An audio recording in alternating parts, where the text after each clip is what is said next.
With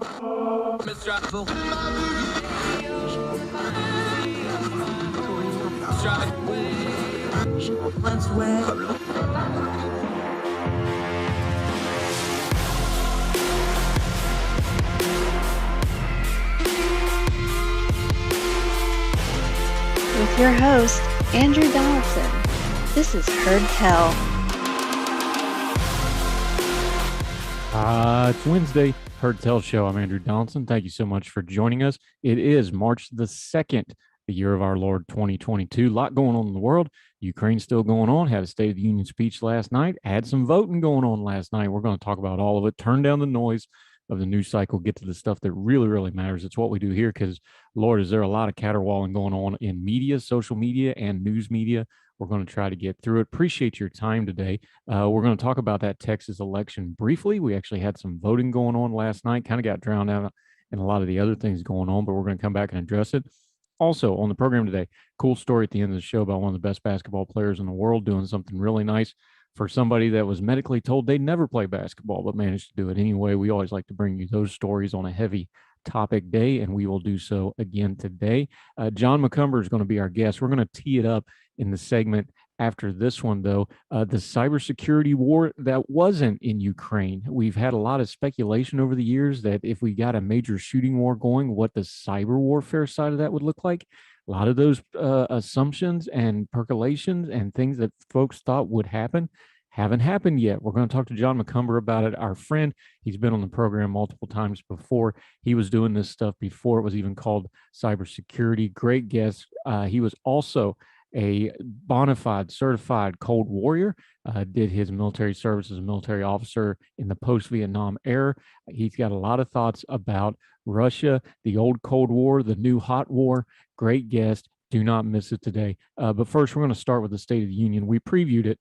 We knew pretty much what was going to happen, and it did. There was two parts to the speech. There was the Ukraine stuff at the beginning, and then there was the more typical State of the Union, domestic policy agenda stuff in the second half of it. The Ukraine stuff was great. The president did fine. We have a rare moment of national unity where everybody wants to help Ukraine. We're going to fight about how to do that and those sorts of things, but it was great. The Ukrainian ambassador who was sitting with the first lady in the balcony, rousing standing ovation. Great moment of unity to start the speech. The president delivered on the Ukraine stuff. Good stuff as Americans. Then we had the normal partisanship of the domestic agenda, although I thought the president turned it down for the most part, with the exception of a little section at the end where we got into some things like guns and abortion and things like that. But for the most part, he stuck to a broader theme. He didn't mention Build Back Better by name, although he mentioned some of the policies. It was obviously a tooled speech to try to reach out a little bit to the broader audience, all well and good. But that wasn't the defining moment of this speech. The defining moment of this speech was when he talked about burn pits.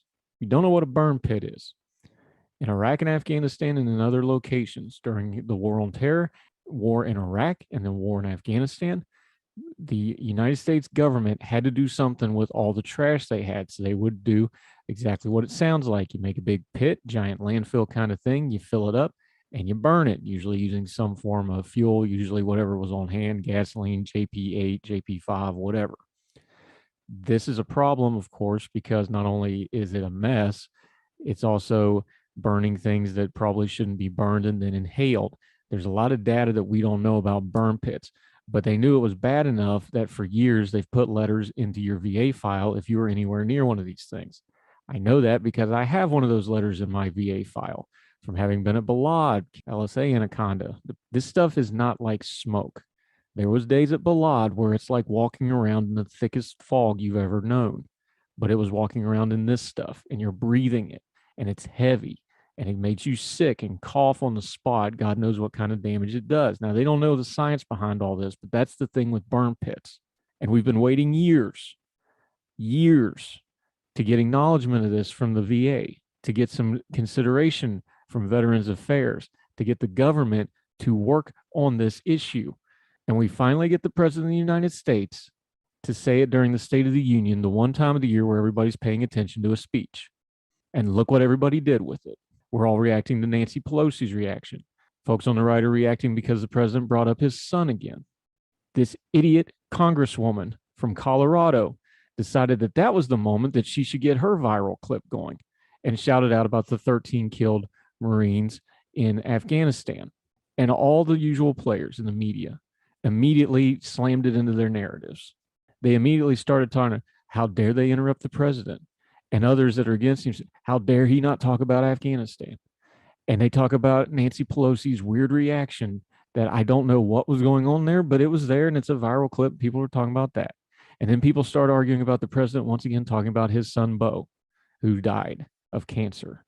And the president speculating about the cancer. And why is he speculating the cancer?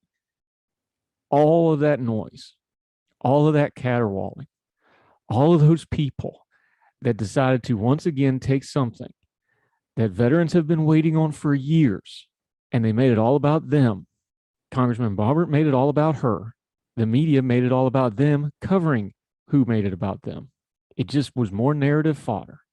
It was just more people grabbing it and using it for their own purposes. But we're used to that. People want to say they support veterans and we love our veterans, and they probably mean it.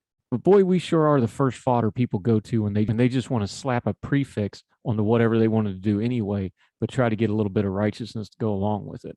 Protesting football players, insults the veterans. We got to protest that. We don't see you protesting the VA, though, when the VA has scandals that are actually killing veterans, like things like waitlist and things like incompetence and things like the utter cluster like the VA choice program was. We don't see you protesting those things. We don't get headlines about the actual burn pits that may be really doing damage to our veterans for years and years and years. No, we're going to talk about the president. We're going to talk about the president's son. And we're going to talk about this idiot congresswoman who decided to make it all about her. And once again, the lip service of veterans doesn't match the actions of people. People aren't talking about the burn pits and what they do to the veterans today. They're talking about the reactions. They're talking about the social media trends. They're talking about everything they were already talking about, but now they get a slap veteran on it and talk about it some more. Or they get a slap Afghanistan on it and talk about it some more. Do you notice the pattern here? People always want to talk about what they want to talk about. They just take what's going on right now and make that the excuse to continue to talk about what they wanted to talk about. People that wanted to attack the president, wanted to attack Nancy Pelosi, people that want to support the president, people that want to support Lauren Boebert, people that want to support whatever. And in the meantime, after waiting years and years and years to get some public acknowledgement about these burn pits and what they've done to veterans, real life breathing veterans that everybody says they care so much about, we're talking about all that nonsense. It's a great microcosm for everything wrong with our government, our media, and our politics. We just can't turn it off for one dang minute to get to one issue that everybody should agree on, because we're too busy doing what we want to do and making it all about us. Lauren Boebert made it about her. The news media made it about them. The online commentators made it about them. Nancy Pelosi, unwittingly or not, managed to make it about her reaction. President Biden made it about his son and his personal pain, which is fine. That's his right to do so. I don't know if it had anything to do with Beau's death or not, but he has a right to explore that with the VA to find out whether it did or not. Keep your eye on the ball, folks. Don't say you care about the veterans or any other people group in America if all it is a prefix to whatever you wanted to talk about anyway, because then you don't really care about them other than using them as a prop, which all too often veterans are and other people groups are. And everybody in America deserves a whole lot better than that from everybody else. More Hertel right after this. Now let me see you go off like a bomb.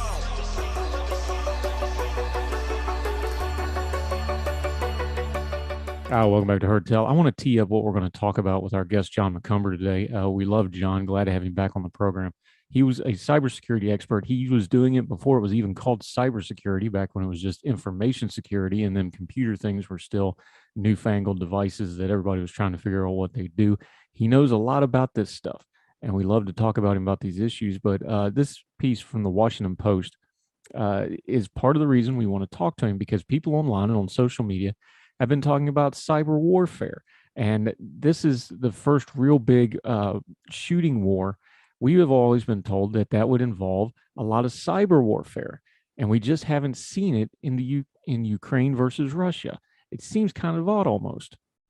So people were a little confused about it, but Washington Post, Joseph Mean and Craig Timberg are the authors of this piece. But, quote, from the Washington Post, quote, for more than a decade, military commanders and outside experts have laid out blueprints on how cyber war would unfold. Military and civilian networks would be knocked offline, cutting edge software would sabotage power plants, and whole populations would be unable to get money for gas or refrigerated food. But while Russia's invasion of Ukraine has spawned all manner of cyber attacks and defenses, few are playing out the way the experts thought they would. As of Monday, 5 days after the tanks moved into Ukraine, the internet and other key Ukrainian infrastructures were still functioning. The outgunned Ukrainian military was still coordinating effectively, and Russia's vaunted disinformation capabilities were failing to persuade Ukrainians that resistance is futile. Quote, we imagine this orchestrated unleashing of violence in cyberspace, this ballet of attacks striking Ukraine in waves, and instead we just have a brawl, and not even a very consequential brawl, just a brawl, said Jason Healy, a former White House staffer for infrastructure protection and intelligence officer, who's now a research scholar on cyber conflict at Columbia University.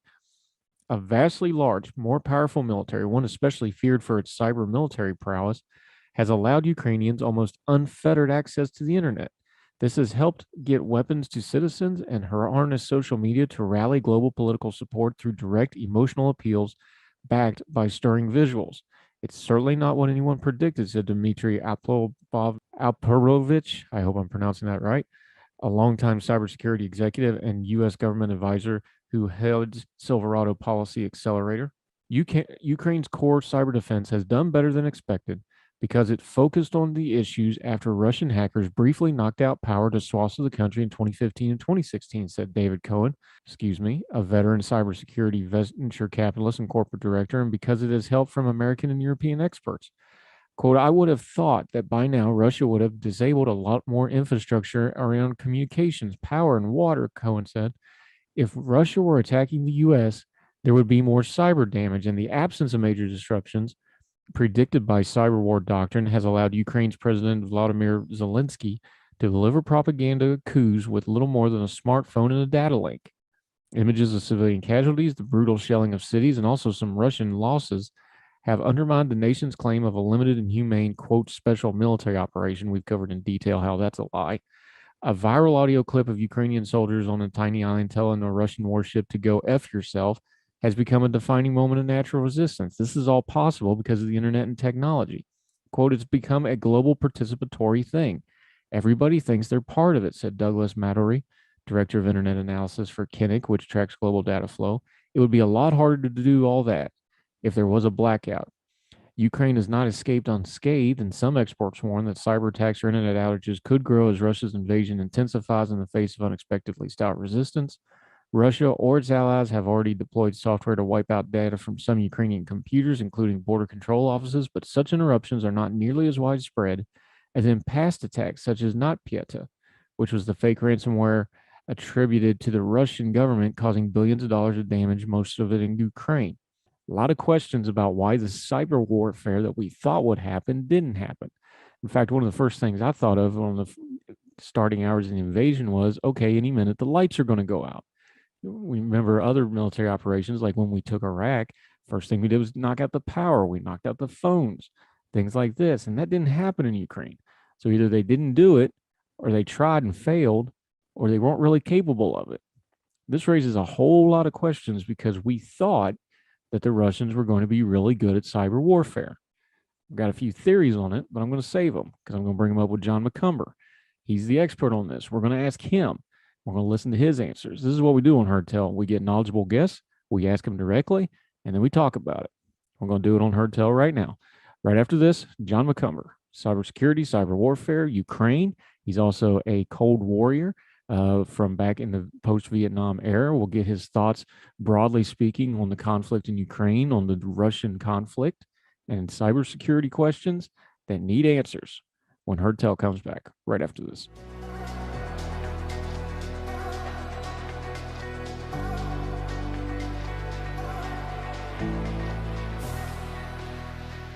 Welcome back to Heard Tell Show.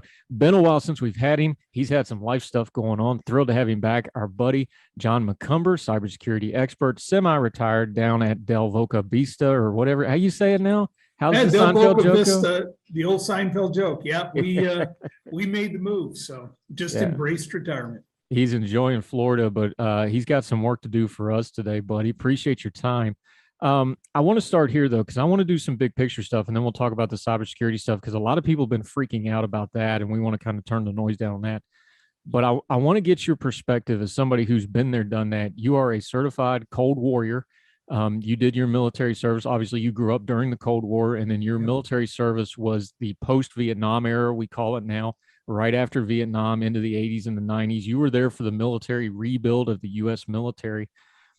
How's this been landing with you? Because you're of that generation where y'all just kind of grew up assuming at some point we were going to deal with Russia and it was going to come to blows. Some of that probably died off as time went on, but now here it is and we're dealing with them. How's the events of the last week or so in Ukraine kind of landed with you? Well, this is, of course, not surprising in many ways, but it's also surprising. In fact, when you mentioned dealing with Russia, that Cold War experience for me wasn't Russia, it was the Soviet Union. That was the big picture back then. So you had a large landmass that was controlled from Moscow. And that landmass consisted of people that spoke 127 different languages, the people from different cultures. So when people thought of Russia, and I know, from my youth and then, my service in the military, what we were thinking of was the bear, the big giant Russian conglomerate, which was the Soviet Union. And then that just kind of fell apart. And it's not surprising to see that. I mean, it's actually what's surprising how long the Russians were able to keep that Soviet Union together in the post-World War II environment, simply because they were trying to translate, every government edict had to be translated into dozens and dozens of languages, had to try to control different cultures.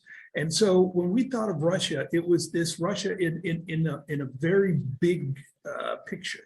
And it talked about Russia, but again, what the reality was is we were looking at the Soviet Union and seeing, and a lot of the perception is that this is a homogeneous group of people, that they all sat around and hated on the United States. They did it, every day, and that they were a powerful and massive entity. Russia today is a very, very different place and a very different country. Talking to John McCumber. It's interesting you bring that up, because part of what we're seeing now is kind of a realignment of the old Soviet, they called them the satellite states, but really they were just occupied territories. Obviously, Ukraine was one of the ones, and we're dealing with that directly. But look at the powers in Europe that have really stepped up now. Poland, Finland has a lot of history going back to World War II, where they stood the Soviets up out in the woods in the middle of nowhere. The Balkan states are involved. Estonia, Lithuania, which have just been superstars of the open markets and freedom of the last 10, 15 years, they're worried about it. When you're talking about that old Soviet system, it's a very stark contrast how those countries are doing now compared to how they're doing then. I got to think somebody like Vladimir Putin, who wants the old Soviet empire even more than the old Soviet Union, that's just got to eat at him and his whole worldview, doesn't it? It has changed, and I don't know if Putin has changed. I can't speak for what he's thinking. I'm baffled why he would take on this military action. But at the same time, it's a different world out there. Like you say, once these men and women were freed from that Soviet satellite system, all the natural genius, creativity, and skills of these people blossomed. And you saw what happened.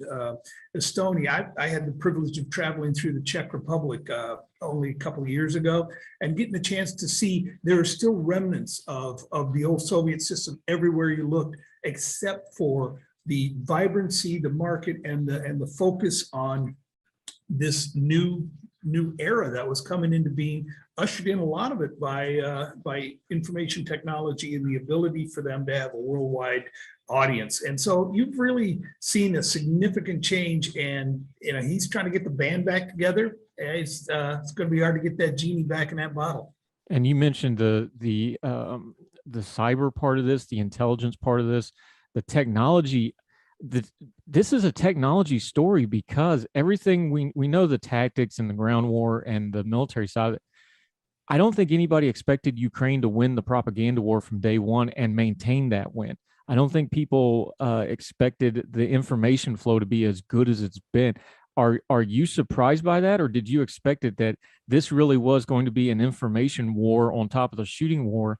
And the information war has been vivid, and it's been very apparent who's winning it and who's not.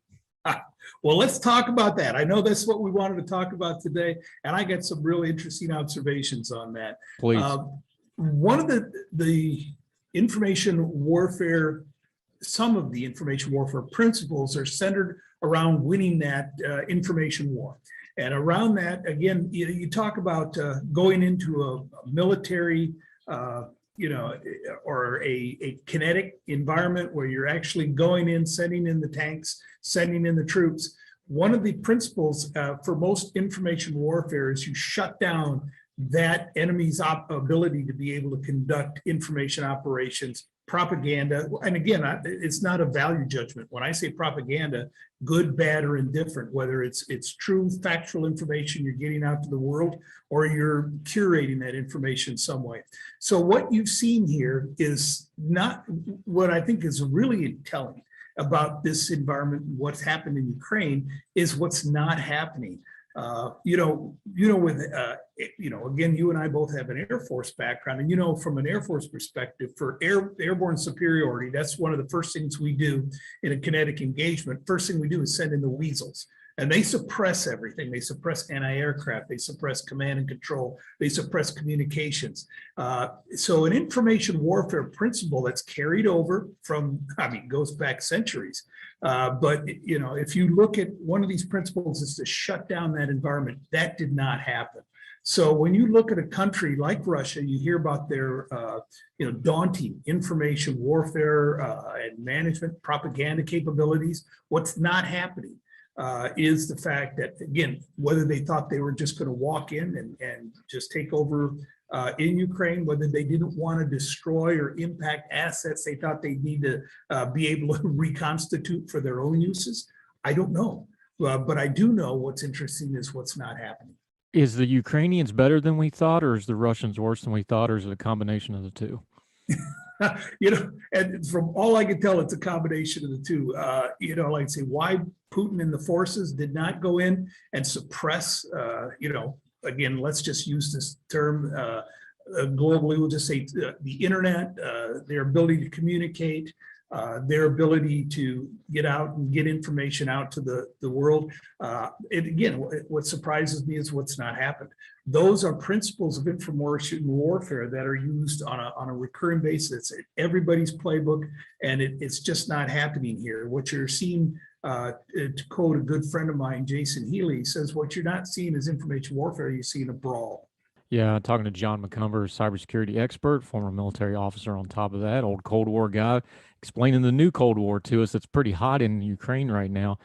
John, let me ask it to you this way. We have been told for years and years and years by folks, cybersecurity experts, your brethren in that field, that the next major shooting war we were going to see was going to be hand in hand and probably preemptive by massive cyber warfare. There would be infrastructure attacks. There would be massive grid attacks. You just mentioned it. We didn't see any of that.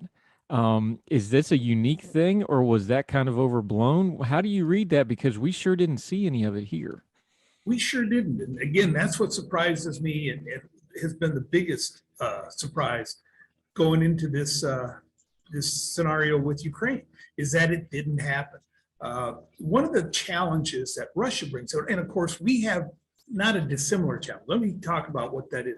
The Russians have groups of, for lack of a better term, let's say the word hackers. We have people that operate in what we would call the information sphere in a way that they are combatants. And again, I don't like to overstate the martial terminology here, because IT is certainly not the battlefield and people are not dying from bullets and bombs.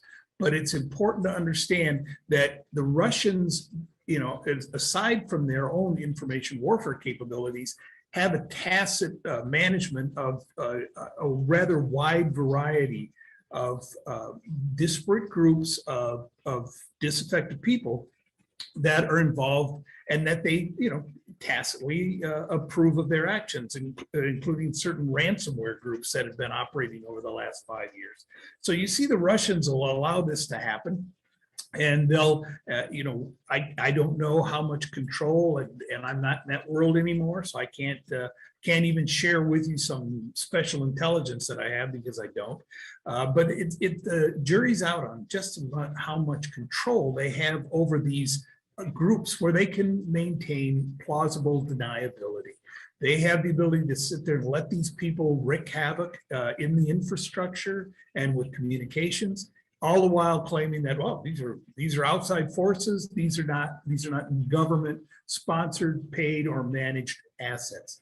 We have something similar in the West. We call it anonymous. And that's one of the groups that we talk about having here. And you've seen that they've been active out there in attacking websites, communications, and other capabilities on a very small scale right now.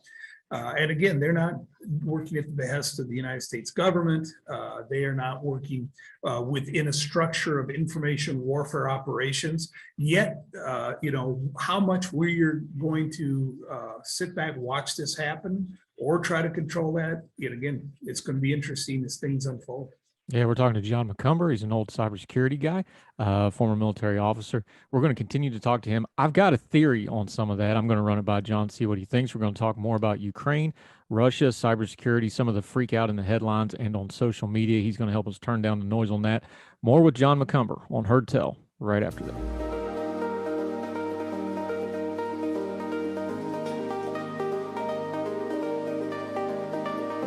Welcome back to Heard Tell, talking to my good friend, John McCumber. I appreciate his time greatly. All right, I got a theory for you. We are seeing diplomatically something really interesting happen with Russia. People who have been Putin allies, Putin supporters, all of a sudden, they're not backing him on this invasion. Even places like Kazakhstan, which has practically almost become a satellite state again, they even backed off of him. Now Levchenko in Belarus is starting to wobble a little bit because he just figured out that if Putin goes down, he's got nothing. Is it possible that we overblew the Russians' propaganda and cybersecurity ability because they were relying on these third-party wink, wink, nudge, nudge people that they didn't really control? And some of those folks just aren't going to independently help them out here. And it's just exposing that their network was really more other people that they were using by proxy than they themselves having expertise. This is a great point, and you bring up exactly what one of the major problems are in this environment. Yeah, the good news is you have these third-party operators that you can claim, plausible deniability. You can separate yourself from. They're not under government control. That's the good news. Guess what the bad news is? They're not under government control, and they give you plausible deniability. The challenge that the Russians have with this, again, goes back to those opening remarks that I made. These third-party groups consist of Russians. Guess who's also in those third-party groups? Ukrainians, Chechens, Estonians. You've got people across Eastern Europe and across very Western Asia that are involved with these groups that may not share Putin's aggressive stance toward Ukraine. And you got to really understand that these groups are not to be synonymous with Russian policy or Russian aggression. Yeah, and we probably shouldn't assume that they're friends of ours just because they're enemies of Russia right this second. Let's go through a few things that have been floating around online because people have kind of been freaking out. Do you think there's any way that Russia retaliates on America and or the wider West with cybersecurity attacks? This is something that's been talked about a lot. It's been mentioned especially as a proportional response to sanctions that they would try cyber warfare. I'm just kind of wondering, like, if they can't even get it right against the Ukrainians, they're a little busy right now. Are they really going to be able to focus on something against the States or against Europe or whoever the case may be? Do you think, obviously it's a valid concern because it could happen, but is it something that we should really be worried about right this second? We've had experience over the last decade since NotPetya and other kinds of attacks that were done against infrastructure resources to be able to examine our critical infrastructure. And if you go to the DHS website, read about those 16 critical infrastructures, communications, water, electricity. You go and look at those. We've had a decade to look at those vulnerabilities in there and come up with plans in order to be able to defend against these types of international attacks. So I'm not saying we're perfect at that or we've got it all figured out, because I don't think that's the case. What you do see, though, is that you see that the Russians, again, they either are holding their cards to their chest, at which maybe, again, that's a level of chess that maybe we're giving Putin too much credit for. But it is possible that they're just holding their fire with their capabilities. Some of the things that we talk about are called burning 0 days. So you have some really a critical vulnerability that can impact a broad section of infrastructure, whether that's the internet, whether that's gas distribution, electricity, whatever. And once you put that out in public, once you pull the trigger on that weapon, that's out there now. Not saying it could be very effective, but you don't get to use that again. So what we're seeing here is either Putin and his leadership is very, very clever, or they simply just don't and didn't perceive that they needed to be able to deploy these unique capabilities at this time. I don't know the answer to that. One theory I was reading a little bit about was they were talking about they have the ability to do a lot of damage to infrastructures. I'm talking about the cybersecurity infrastructures, computer grids, things like this. But one of the other problems with that is they said the state actors would be very low to do that, because once you do that, you've also killed all your intelligence gathering capability at the same time. And when they rebuild the new intelligence capability that you just destroyed, now you're starting from zero trying to gather intelligence, because this is a multi-layered thing. Talk about that nuance, because these things don't happen in a vacuum. We write about them in, the Washington Post or wherever in a vacuum, but that's not how this works in real life, because information, cybersecurity stuff, that's two-way flow in a lot of these cases. Even if they can take it down, is there instances like that where they don't want to take it down because now you just lost an asset for yourself as well? Absolutely. I mean, you can go back in history, and that's why I just love being a student of history. You go back and see these same concerns being addressed for many, for millennia. The information warfare and the use of these tools is nothing new. We watched Churchill watch his fellow Britons die, that he could have prevented the death, knowing that if he prevented these attacks and everything else, we were telling the Nazis exactly what we knew about their communications and telecommunication systems.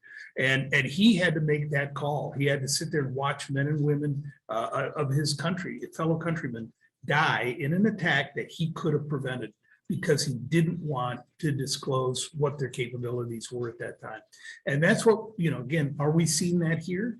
I'm not sure. I really don't know. I don't know what's going on with Putin and the leadership in this regard, but it is something to consider. As I said earlier, once you play that card, you can't bring it back. It's always going to be something that's on the table now, and people are going to quickly develop their defenses. One thing people kept bringing up, though, was they want to bring up something like the Colonial Pipeline thing, the malware stuff. That seems to me almost to be unrelated, although I know maybe there was some Russian influence behind it because of those disparate groups we call it. But to me, those seem like that doesn't really seem to be related with what we're dealing with here in Ukraine, though. Is it because it's a different structural way that they go about their business with this cybersecurity stuff, isn't it?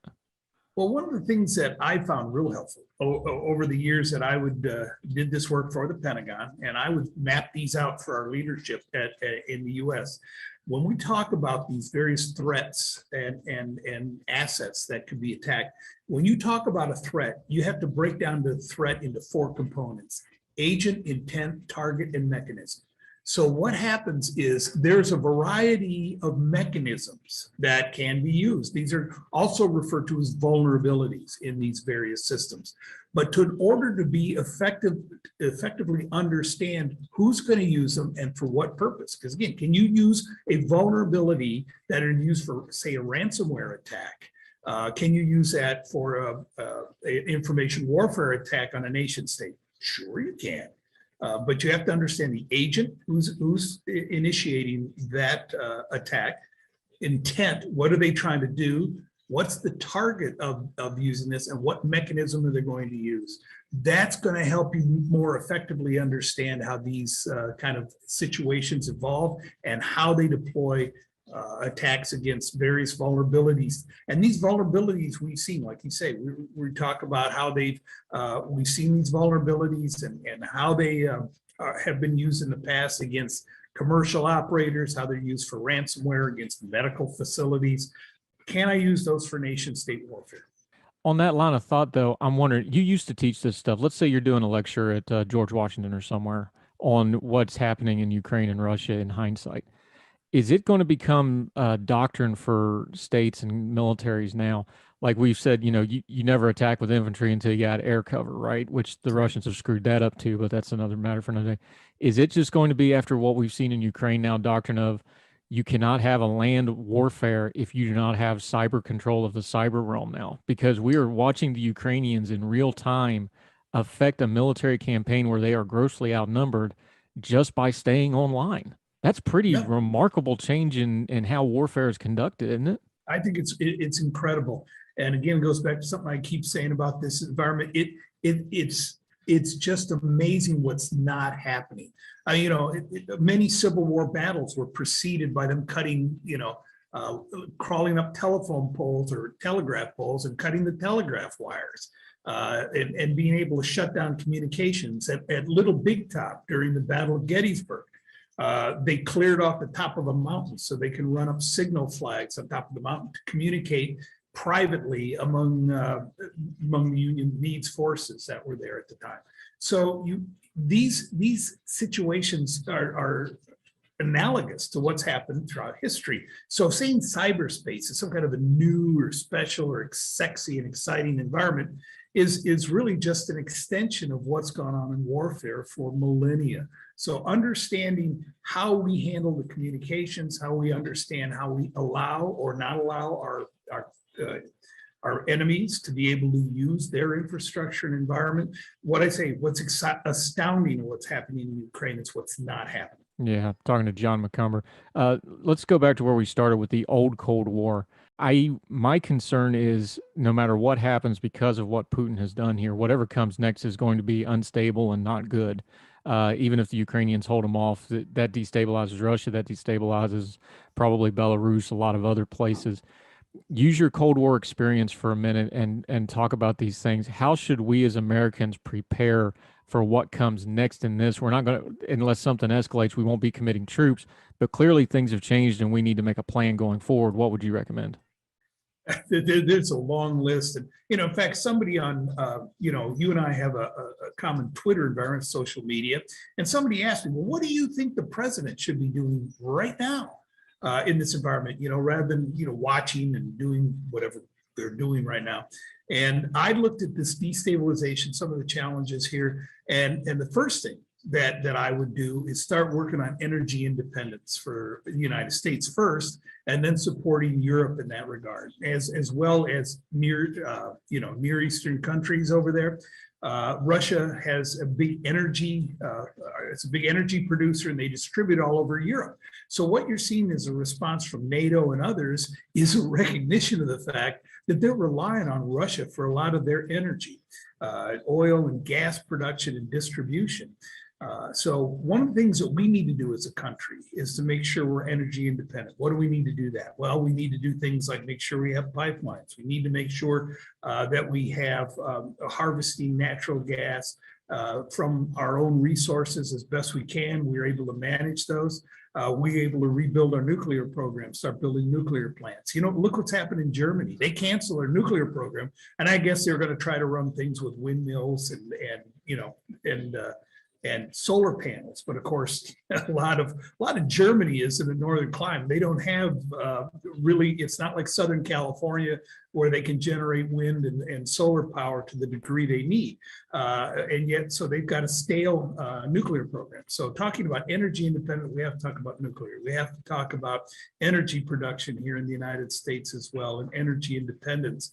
That's going to change the calculus in dealing with a renewed Russia aggression and dealing with them as they work within that. And I know it sounds kind of, displaced. It sounds like something far away, but by God, that's going to make a big difference in how we can deal with an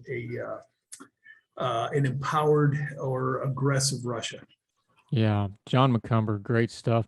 The overall theme here, though, is these are new spins on very, very old human issues. And I always appreciate your insight and your wisdom, my friend. Let folks know where you're at on social media. You've kind of semi-stepped back, but now you're getting settled in. You're dipping your toe back in, and we appreciate your opinions. Let folks know where they can find all those great food takes you put out, since you are a founding member of Twitter Supper Club in good standing, my friend. Well, and it's funny. I got to tell you a quick story about that. So I had a chance to meet one of our mutual Twitter friends here in the Supper Club, and this brilliant and highly accomplished woman and her husband came to my house, where I had a chance to finally show my cooking skills, and it was an absolute and utter disaster. So we.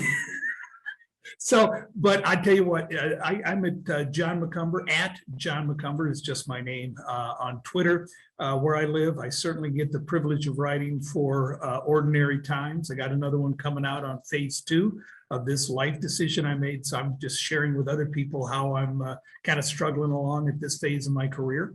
And then have an opportunity to talk with you on occasion and have a privilege of being on Hurt Tell. Yep. And a lot of people writing about the great resignation. John supercharged his and took off. So we can talk more about that in the future. John McCumber, we'll get you back in the rotation now that you're settled in, my friend. Always good talking to you, and we'll talk again soon. Thank you, Andrew. It's been my pleasure. Thank you, sir.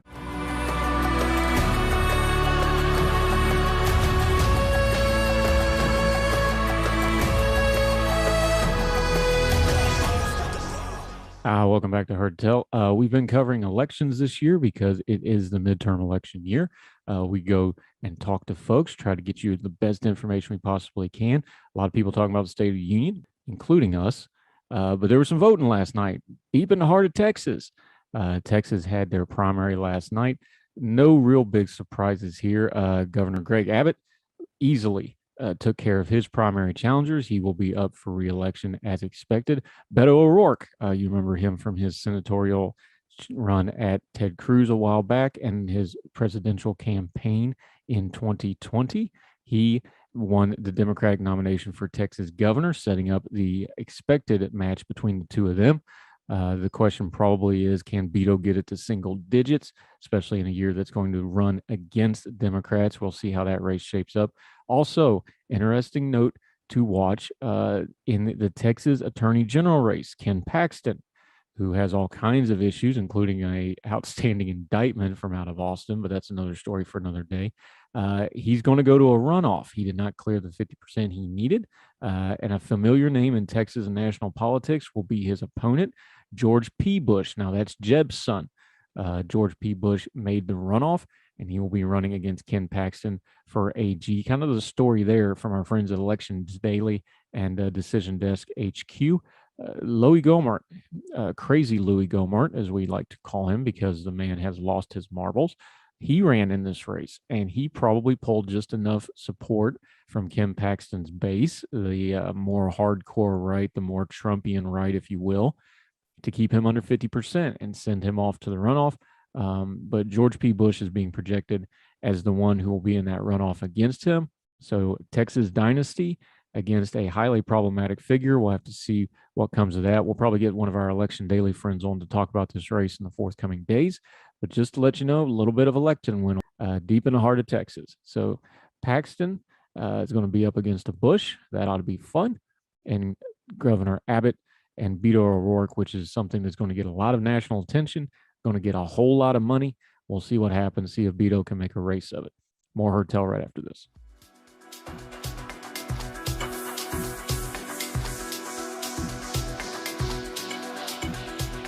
Welcome back to Hard Tell. You know, we always like to end on a good note or an uplifting note. This is a fun one. Steph Curry and the Golden State Warriors, one of the best basketball players on the planet, transformational player, the way he plays the game, but he's also well known for his charitable giving, for his family life. He's an all-around good guy.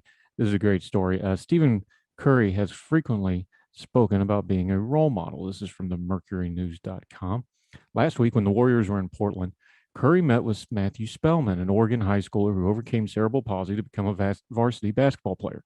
During the All-Star break, the Oregonian wrote about Spellman's path to making the varsity team as he all overcame. Born 3 months premature with brain damage that led doctors to tell his parents he'd never be able to walk. In the story, Spielman said he had been a big fan of Curry since the Warriors drafted him in 2009. Curry and the Warriors saw the story and made plans to give Spellman VIP treatment at Thursday's game between the Warriors and the Trailblazers. Spellman watched as Curry's renowned pregame warm-up drills from a seat on the baseline and then met with Curry following the game. There's pictures of this. It's really cool. There's actually a little video package involved also at mercurynews.com. After dropping 18 points and 14 assists in the Warriors' 132-95 win, Curry chatted with Spielman and signed multiple autographs for him and his family. Spielman's mom, Cheryl, told Curry, "You have made his life." It was awesome, Spellman told him. "I can't believe I got to meet Steph." Curry knows he has fans all over the world who grew up idolizing him, and it's his responsibility he takes seriously.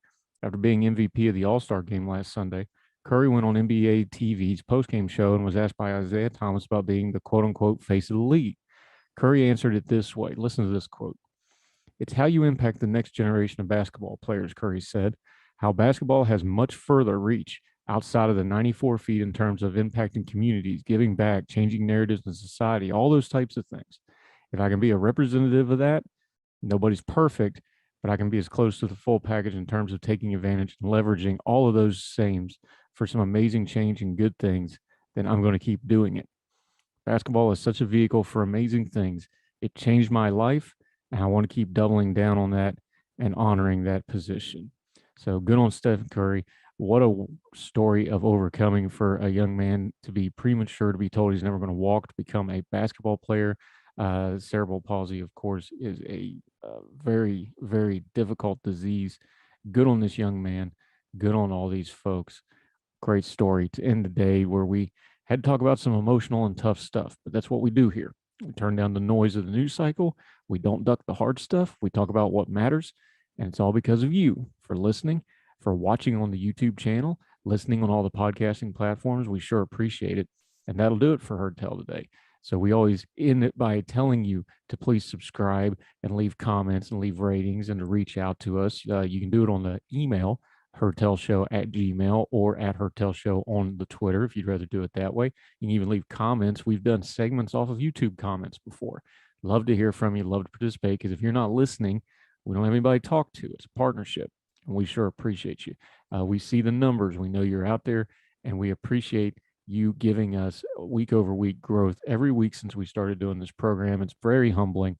It's good to know that folks out there want to hear good information, want to discuss issues in a grown folk way, not just caterwaul at each other. Gives us a little bit of hope. It's a better way to do things. Sure beats just yelling at the TV. Get involved. And the way we stay involved is by doing things like Heard Tell, and we appreciate you letting us do it. So until we come back and do it again tomorrow, we hope you and yours are well. We hope you are well fed, and we will talk to you again tomorrow on Heard Tell. All the music on Heard Tell is provided under a Creative Content license from monstercat.com.